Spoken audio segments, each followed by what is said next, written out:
ব্রজের কৃষ্ণ মধুর বৃন্দাবনে কোনো অভাব ছিল না, ছিল না অভাব।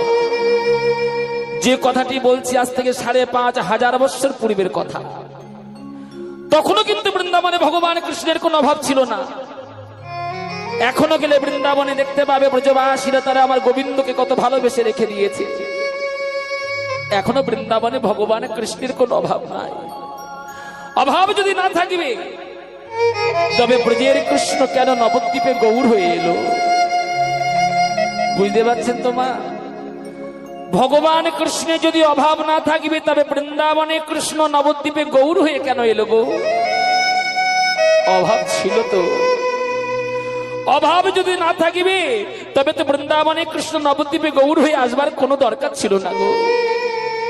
বলেছে না মা, আপনি আচার্য ধর্ম জীবকে শিখায়।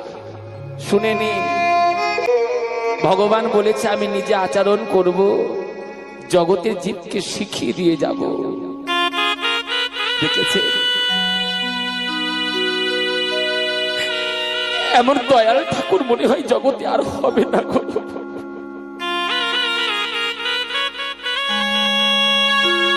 ভগবান নিজেই বিচার করলেন আমি যদি জগৎকে শিক্ষা না দিই তাহলে জগৎ কেমন করে আচরণ করবে? আমি জগৎকে শিক্ষা দেব, আমি নিজে আচরণ করব, জগৎকে আমি দেখিয়ে দিয়ে যাব। ওরে জগতের জীব, যদি কেউ আমাকে পেতে চাস তবে আগে অহংকারটা ত্যাগ করে দিয়ে মাথাটা নিচের দিকে নামিয়ে দিয়ে আগে সাধুগুরু বৈষ্ণবের চরণ ধুলি মাখতে শিখে নেবে।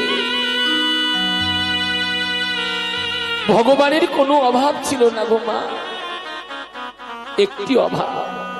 সেই অভাবটি বৃন্দাবনের রাজার ছেলে তো, জগৎ বিশ্ব ব্রহ্মাণ্ডের মালিক আমার ভগবান কৃষ্ণ তো। কোনো অভাব ছিল না, একটি অভাব। সেই অভাবটা মধুর বৃন্দাবনে পূরণ হলো না বাবা।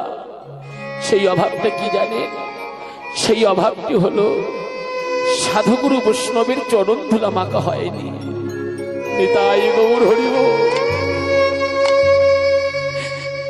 এই গুরু বৈষ্ণবের চরণ ধুলি মাগবার লাগি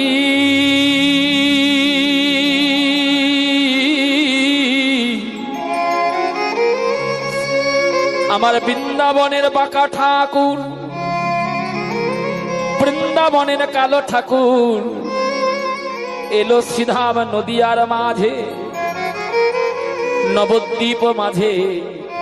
নদিয়ায় আসবার মাত্র লক্ষ্য করবে যে বিচারটা আমাদের মধ্যে আছে, যেখানে সেখানে মাথা নামাতে চাই না, কে ছোট কে বড় বিচার আমরা করি, কিন্তু ভগবান বিচার করলো না।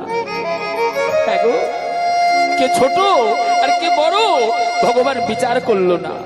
নবদ্বীপে আসবার মাত্র বৈষ্ণব চরণ ধুলি অঙ্গে মাখলো, বৈষ্ণব চরণ ধুলি অঙ্গে মাখলো, বৈষ্ণব চরণ ধুলি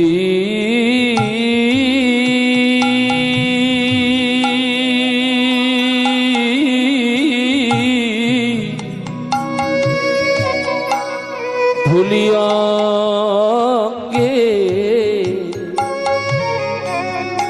অঙ্গে মাখলো।